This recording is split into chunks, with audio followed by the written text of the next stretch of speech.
President for no reason. Why were they hard? I just followed the instructions on the bed. Biden! I had to pull to like a Yo, you're such a liar. I ate so many liar. There was like 20 witnesses. Before you guys ate dino nuggets, I was eating dino nuggets. You can't be like, oh, these.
Offense on who?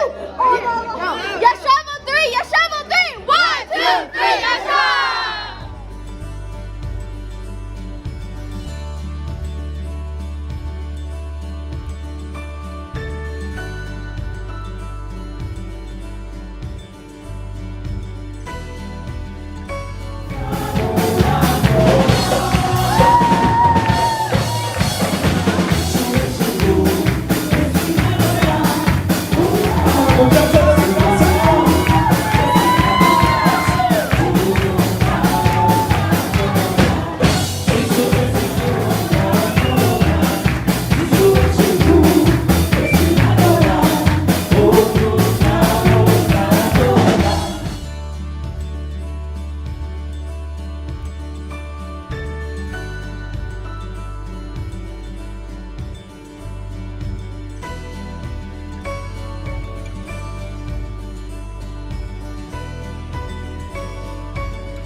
Trusting us.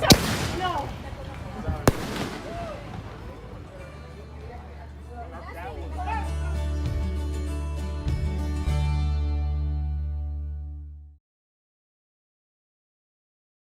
Shalom, guys. Welcome back to another episode here at Just Shav You Ministries with Casa de Israel Yarah. Welcome back. We had a break due to some technical difficulties, and we also were in the Feast of Sukkot. We camped for 7 days. 8th day, we rejoiced with the Torah. We had a great time, a lot of memories. Wish I had taken a lot of pictures, videos, but there will be pictures be posting it on our Just Shav Instagram page, and so it was a great time. We had a great time and we enjoyed, but now we start this new cycle where we try to elevate ourselves, grow, and get better. So with that being said, we're gonna get started.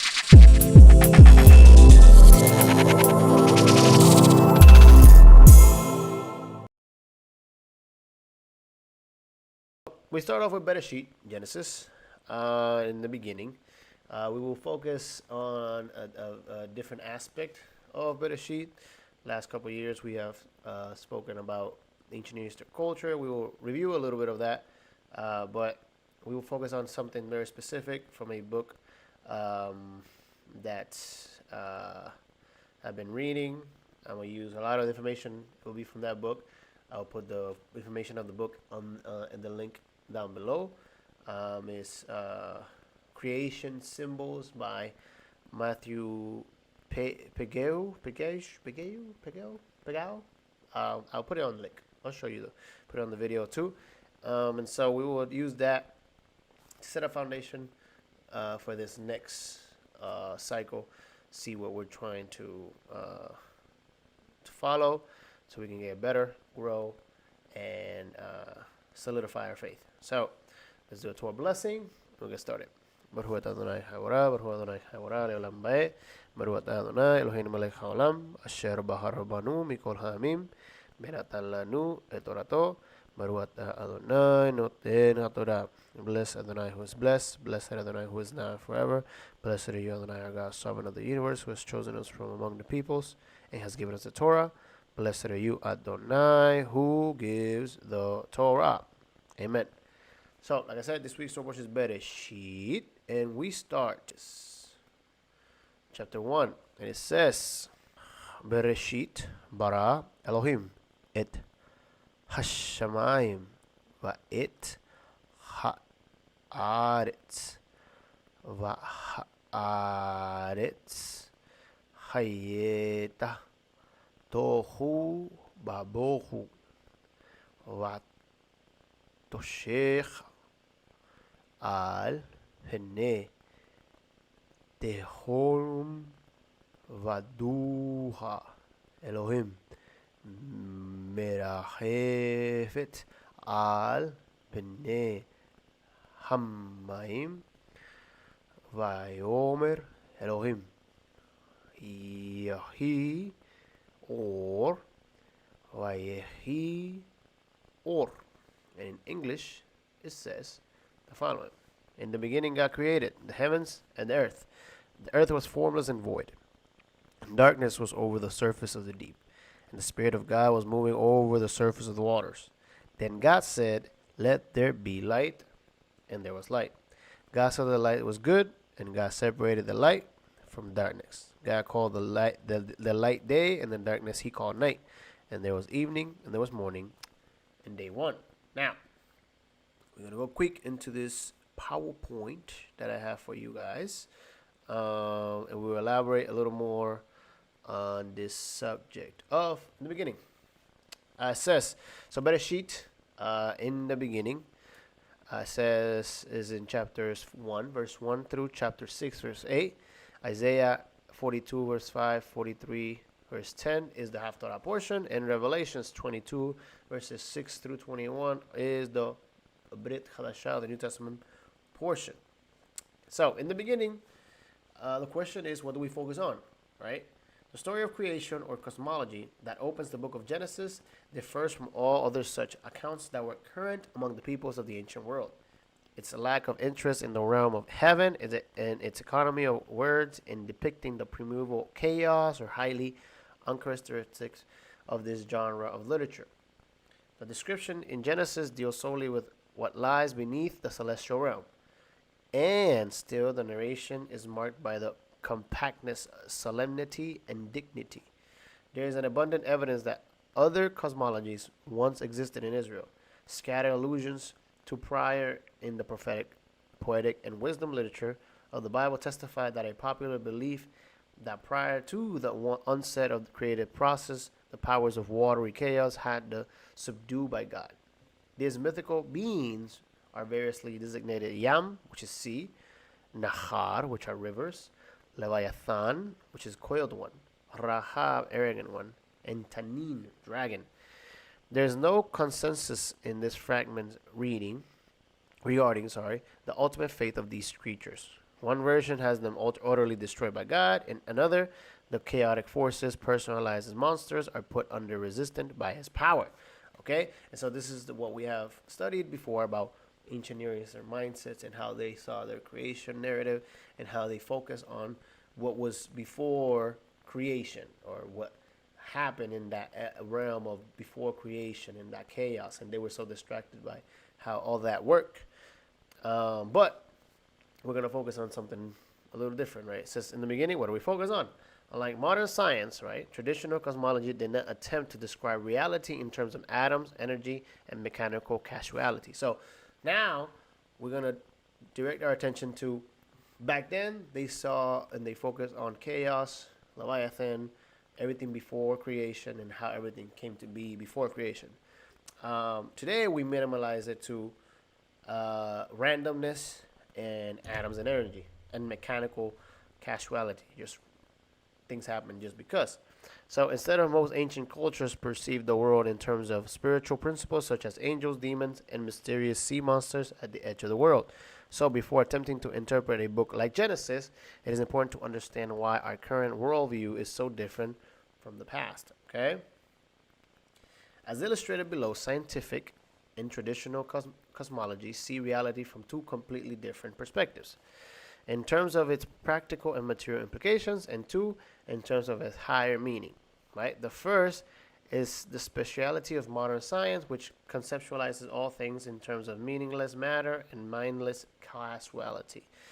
The second is the specialty of religion, which interprets every phenomenon as a manifestation of spiritual, right? So there's the spiritual perspective, which focuses on what does it mean and what truth does it embody, and the material perspective, which says how does it work and what material is it made of, okay? When interpreting reality, each of these worldviews raises its own types of questions. For example, when looking at a plant from a material perspective, one might ask the following question: what is the plant made of, right? And how does it work? However, when looking at the same plant from a spiritual perspective, one might ask the following question: what is the meaning of the plant? And what higher truth does it embody? Not surprisingly, these questions have little or nothing in common, which demonstrates the distinct nature of these worldviews. Okay? Now, conversely, the materialistic perspective was developed his model of the universe in response to the following question: what is it made of? And how does it work? Right? So, it is important and it is not surprising that materialism fundamental duality is matter and energy, right? So materialistic focuses on what matter and the energy, right? And spiritual focuses on what does this mean, right? And how is this manifestation embodies truth, right? Now, Proverbs says the following: with wisdom the Lord founded the earth, with understanding he establishes the heavens. With his knowledge the depths were split and the skies dropped the dew. Right? This is Proverbs 3:19. So according to spiritual worldview, the whole universe can be described in terms of the intercourse between heaven and earth. This joining of spiritual and corporeal realities called knowledge is the most fundamental notion in biblical cosmology. In fact, every single phenomenon can be interpreted according to this pattern. As illustrated in the diagram, the union of heaven and earth involves a dual interaction in which the heavens cover the earth and the earth supports the heavens. On one end, spiritual reality informs corporal reality with meaning and purpose. On the other end, matter expresses spirit by making it visible and tangible in the universe. So here the diagram is explaining that knowledge, right? In the beginning, right, there was chaos, and then the Spirit of God was over, right? And then describes this as knowledge, right? And in heaven, right, there's the knowledge. And the knowledge is intrinsically tied to the ability of joining heaven on earth, right? Heaven informs earth of what it has to manifest.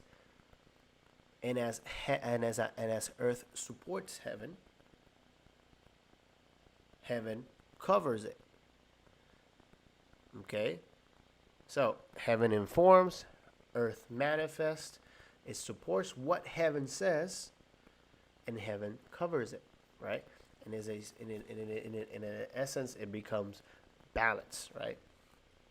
Now, this is from the book that I will definitely show you guys. It is called The Language of Creation and Cosmic Symbolism, right? And this book is by Pegao Mateo, right? And so I have it on my phone here, but you know, I have to. Oh.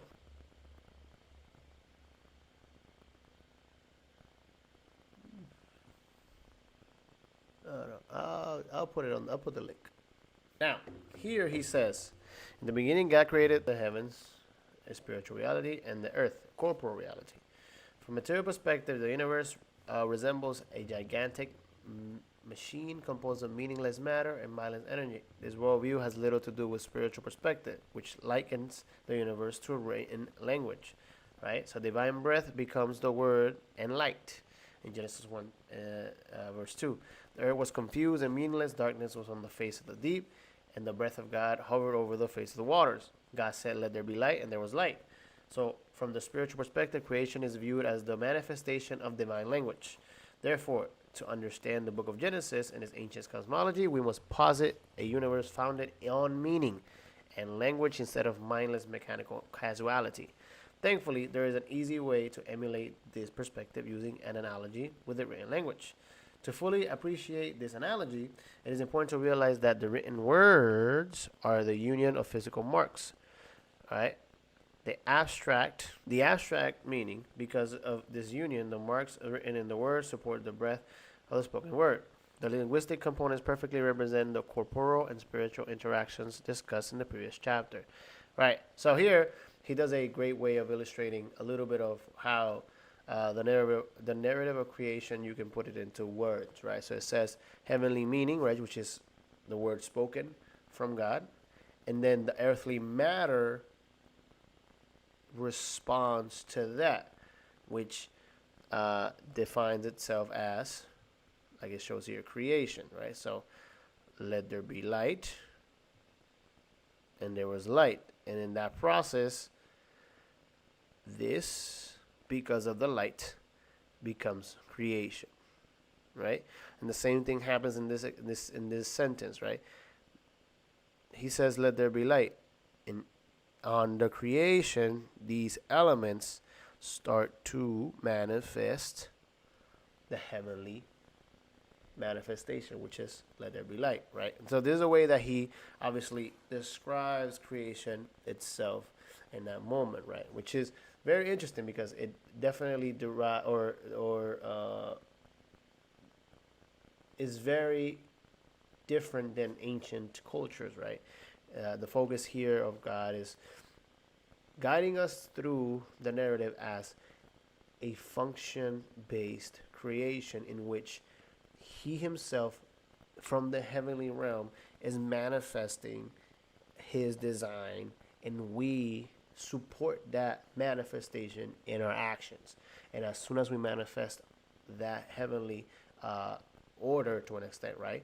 When he says, "Let there be light," and we manifest light, hence we manifest the design of his creation. Okay? And so here in the beginning, and these in the introduction for this cycle, very simple, very quick, to the point. I hope that you understood what I was trying to get to. Adonai is saying, in the beginning, he said, let there be light. And the narrative will continue in creation, right? And he says, bara, right? So he starts putting everything into its function. And so instead of seeing creation as a mechanism that we can use, we have to start seeing creation for its meaning and its purpose. Because once we search for the meaning and purpose, then we will find our way and we will fit in to the design. Because there is a design with meaning and purpose.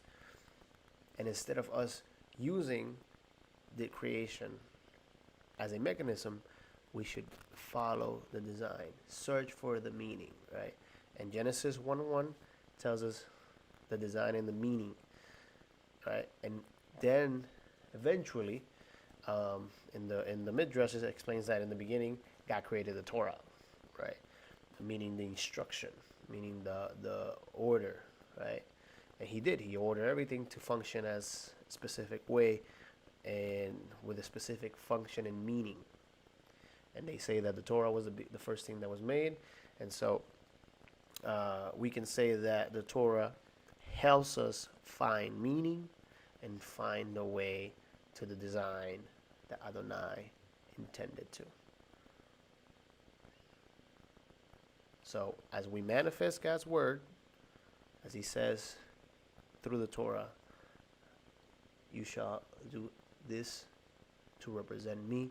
So this will be your wisdom in front of the other nations. As soon as you manifest that word that is given by Adonai, like it was given to the creation, in creation, where he says, let there be light, then we will be light. And we will support heaven's order. And he will cover us with his light. So, I think that was a lot. I hope that you are able to go back, like my father-in-law does, and digest what I was trying to say. Because it might be a little difficult.